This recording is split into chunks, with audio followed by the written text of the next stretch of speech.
अब रुख करते हैं गुजरात का टीवी 19 न्यूज के सीईओ डॉक्टर तसव्वुर हुसैन मिर्जा की रिपोर्ट के मुताबिक डिप्टी कमिश्नर गुजरात सफदर हुसैन विर्क ने कहा, जिला गुजरात के मास्टर प्लान और क्लासिफिकेशन पर काम जारी है। Urban areas, rural areas, roads और जमीन के इस्तेमाल से मुतल्लिक प्लान मुरत्तिब किया जा रहा है।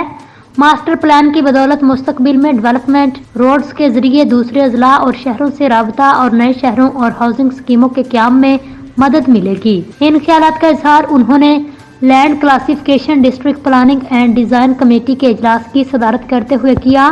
इजलास में निस्पाक, जिला काउंसिल, म्यूनिसिपल कमेटियों और दीगर मुतल्लिका महकमों के अफसरान शरीक थे। निस्पाक की टीम की जानिब से मास्टर प्लान की अब तक की पेशरफ्त पर तफसीली ब्रीफिंग दी गई, जबकि इजलास में तमीर तरक्की और मुस्तकबिल के मनसूबाजात को मद्देनजर रखते हुए मुख्तलिफ अमूर पर तफसीली तबादला ख्याल किया गया। डिप्टी कमिश्नर सफदर हुसैन विर्क ने कहा, किसी भी शहर की मुस्तकबिल की तमीर तरक्की के लिए जामिया प्लानिंग और हिकमत अमली तैयार करना नागुज़ीर है, ताकि शहरियों की तमाम ज़रूरियात को मद्देनजर रखते हुए बेहतर मनसूबाबंदी की जा सके। इससे नए मनसूबों का आगाज़, अराजी के मौसर इस्तेमाल और मुस्तकबिल की ज़रूरियात को पूरा करने के लिए तमाम मुतल्लिका अदारे बेहतर तौर पर अपना किरदार अदा कर सकें।